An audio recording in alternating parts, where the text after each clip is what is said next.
नमस्कार बच्चों, BA second semester 4 में परिभाषिक शब्दावली का पहले हमने अर्थ और स्वरूप का अध्ययन किया है, उसके महत्व किए हैं। अब है उसके गुण। अपेक्षित परिभाषिक शब्दावली के कौन कौन से गुण होते हैं, ये कई बार प्रश्न आया है। तो परिभाषिक शब्दावली का जैसे अर्थ पता है कि इसका सीमित कर दिया जाता है, उसका अर्थ को बांध दिया जाता है सीमित क्षेत्रों में। तो पारिभाषिक शब्दावली के गुण हैं। हम जान चुके हैं कि किसी भी विशिष्ट ज्ञान शाखा की विशिष्ट अभिव्यक्तियों के लिए प्रयुक्त विशिष्ट शब्द पारिभाषिक शब्द कहलाता है। पारिभाषिक शब्द विशिष्ट ज्ञान शाखा के किसी सुनिश्चित विशिष्ट अर्थ को ही संकेतित करता है। इसके अलावा उस शब्द के लिए न तो किसी प्रकार का अर्थभेद की गुंजाइश होती और न ही किसी प्रकार की अनिश्चय का ही वाहक होता है। भोलानाथ तिवारी और डॉक्टर सत्यव्रत आदि विद्वानों ने पारिभाषिक शब्दावली के गुणों की और अपने अपने ग्रंथों में चर्चा की है और विभिन्न विद्वानों द्वारा पारिभाषिक शब्दावली के निम्नलिखित गुण बताए हैं। पहला है एक ही अर्थ का परिचायक। जो पारिभाषिक शब्द हैं वे एक ही अर्थ का परिचायक होता है। पारिभाषिक शब्दावली का महत्वपूर्ण गुण यह है कि उसे सर्वप्रथम एक ही अर्थ का परिचायक होना चाहिए और पारिभाषिक शब्दावली में कभी भी किसी एक संकल्पना के लिए एक ही शब्द का प्रयोग किया जाना चाहिए, किसी दूसरे शब्द का नहीं।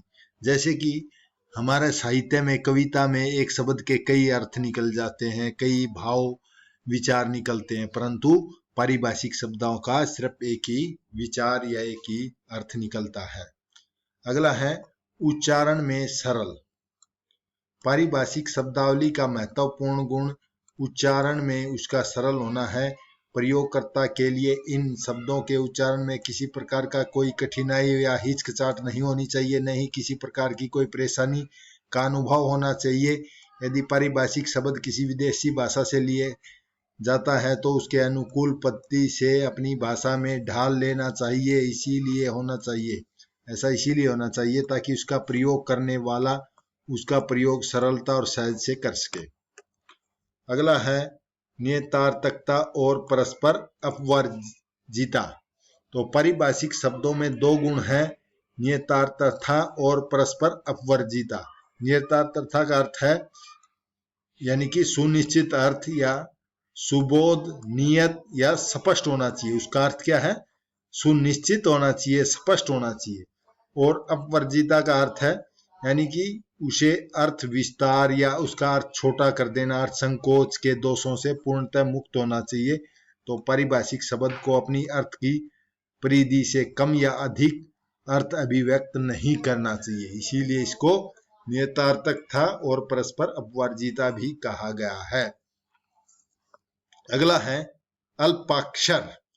पारिभाषिक शब्दावली का यह एक महत्वपूर्ण गुण है कि पारिभाषिक शब्दों में अल्पाक्षरों का प्रयोग होना चाहिए ताकि प्रयोगकर्ता को उच्चारण करते समय किसी प्रकार की कोई असुविधा या कठिनाई न हो। उच्चारण की दृष्टि से पारिभाषिक शब्द सरल होना चाहिए। यदि पारिभाषिक विदेशी भाषा से लिया गया है तो अनुकूलन पद्धति से उसे अपनी भाषा में ढाल लेना चाहिए। अगला है लोक शक्ति का गुण।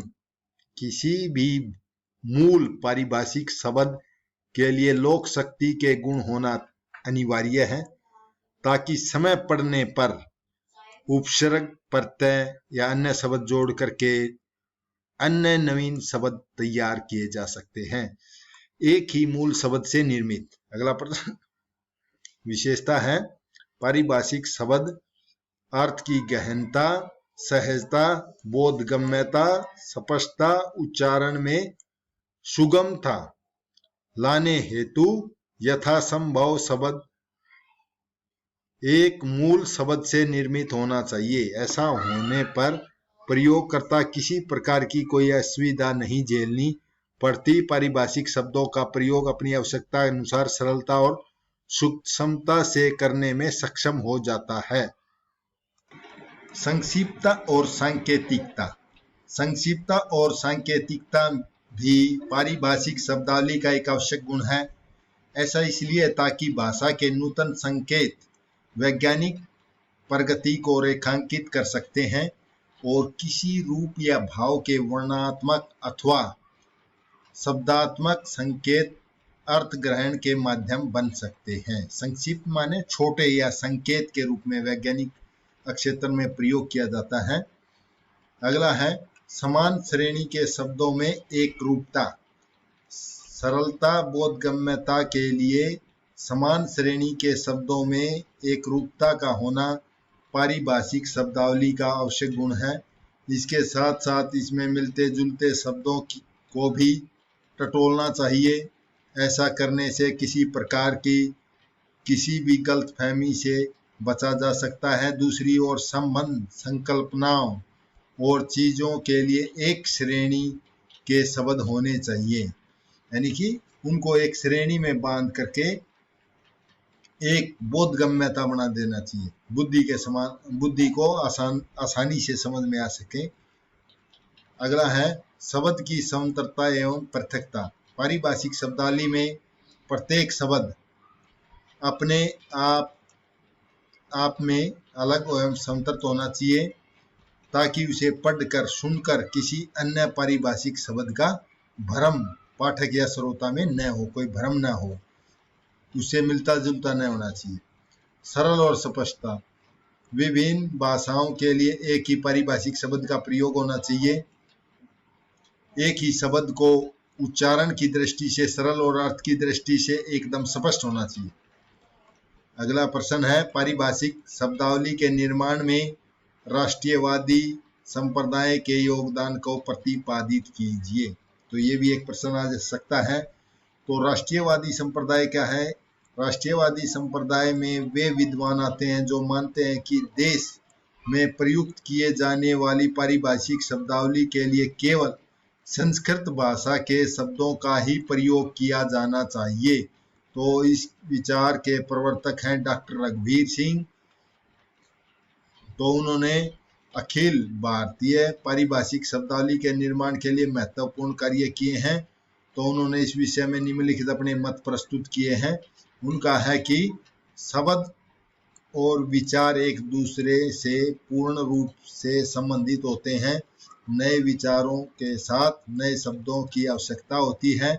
हम एक भी शब्द को विदेशी भाषाओं से नहीं ले सकते हैं। हमें नए शब्द संस्कृत से ही लेने होंगे और उन्हें संस्कृत के आधार पर रचने होंगे। संस्कृत में बनाए गए शब्द पारदर्शी और पूर्ण रूप से स्पष्ट होंगे। संस्कृत में 600 धातुएं हैं, 80 प्रत्यय हैं और 26 उपसर्ग हैं।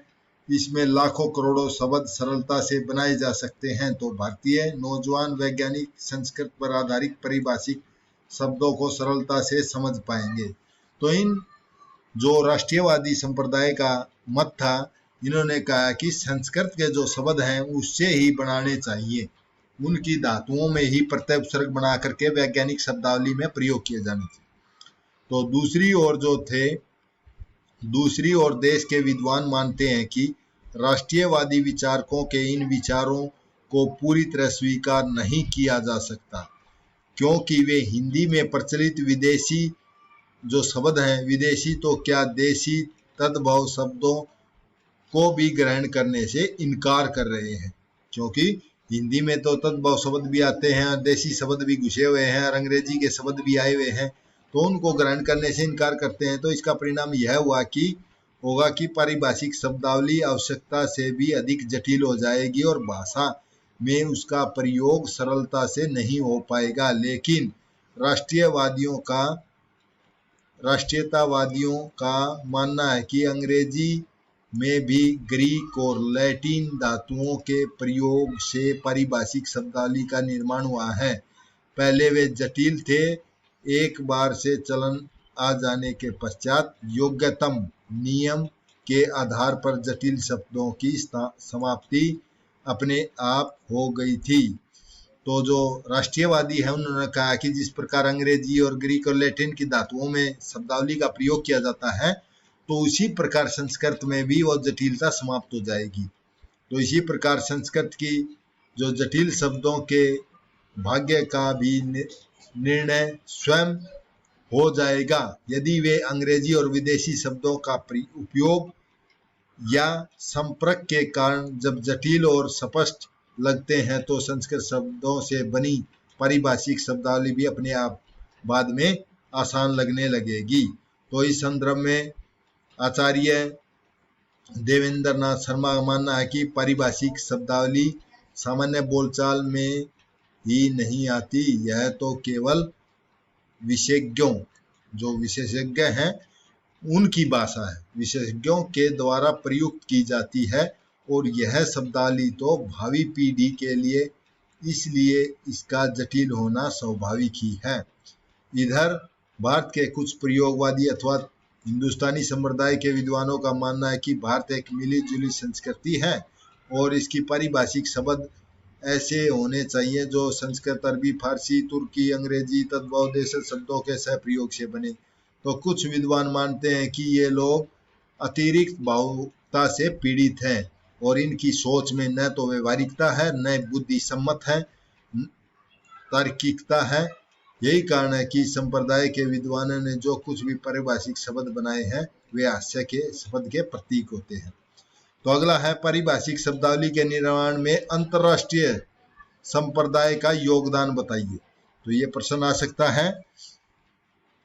तो अंतर्राष्ट्रीय, जैसे कि भारत में एक विद्वानों का एक ऐसा वर्ग भी है जो मानता है कि हमें अंतर्राष्ट्रीय शब्दावली को ज्यों का तो स्वीकार कर लेना चाहिए। उनके अनुसार 1946 में केंद्रीय शिक्षा सलाहकार समिति ने ऐसे ही सलाह दी थी, जिसमें गंगा प्रसाद मुखर्जी और श्री राजगोपालचारी ने समर्थन किया था। उनका मानना था कि जिस प्रकार हिंदी अंग्रेजी मिश्रित रूप में बोली जाती है, उसी प्रकार इसका मिश्रित रूप स्वीकार करके मानक रूप दे देना चाहिए, और जिसके कारण देश में अनेक विद्वानों ने शब्द ग्रहणवादी या स्वीकारवादी कहकर पुकारा जाता है। इस वर्ग के विद्वानों का विचार है कि अंतर्राष्ट्रीय शब्दावली का ज्यों को तो स्वीकार करने लेना चाहिए। इसके लाभ हैं, हम अंतर्राष्ट्रीय शब्दावली से जुड़े रहेंगे, हमें शब्द निर्माण के लिए प्राचीन साहित्य से शब्द खोजने का व्यर्थ परिश्रम नहीं करना पड़ेगा, अतिरिक्त पैसा और समय से बच सकेंगे, और अंतर्राष्ट्रीय शब्दावली को न मानने से देश के वैज्ञानिक यथाशीघ्र हो सकने वाले विकास नहीं कर पाएंगे। परंतु दूसरी ओर अंतर्राष्ट्रीय पारिभाषिक शब्दावली को अपनाने के मत में विभिन्न विद्वानों द्वारा विरोध भी हुआ है। इस विषय निम्नलिखित तर्क दिए हैं। अंतर्राष्ट्रीय पारिभाषिक शब्दावली विश्व के सभी देशों में मिलकर निर्मित नहीं की है।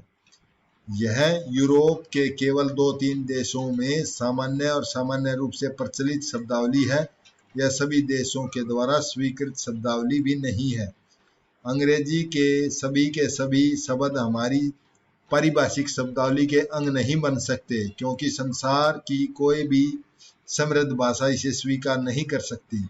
आगे कह रहा है, यूरोपीय देशों में अधिकांश शब्दावली केवल ग्रीक और लैटिन से बनी हुई है, इसे स्वयं भी आज तक एक रूपता नहीं आई है, और विदेशी भाषा के पारिभाषिक शब्दों से न तो हमारी भाषा का संस्कार हो सकता है, न ही समृद्ध हो सकती है, और विदेशी भाषा के व्याकरण से तो हम अपनी भाषा को विकृत नहीं कर सकते, और विभिन्न भाषाओं के एक शब्द के उच्चारण में जो भिन्नता आ जाती है, जाति का स्वयं स्वर शब्दों से अपने अनुकूल ढाल लेता है, और विदेशी शब्दावली को तो किसी दूसरे देश के द्वारा पूर्ण रूप से नहीं अपनाया जा सकता। इसीलिए सुधार के लिए जाने वाली अंतर्राष्ट्रीय पारिभाषिक शब्दावली के लिए नए नए शब्दों को बनाने के अतिरिक्त अक्षमता नहीं है। अतः अंतर्राष्ट्रीय शब्दावली के नाम पर अप्रचलित विदेशी शब्दों को ग्रहण नहीं किया जाना चाहिए, और सभी अंतर्राष्ट्रीय पारिभाषिक शब्द ठीक अर्थ को अभिव्यक्त नहीं करते हैं। जैसे मलेरिया शब्द का मूल अर्थ है गंदी हवा, और जबकि यह एक बीमारी का नाम है। तो इस प्रकार ये अंतर्राष्ट्रीय और राष्ट्रीय मत प्रस्तुत किए गए हैं। आशा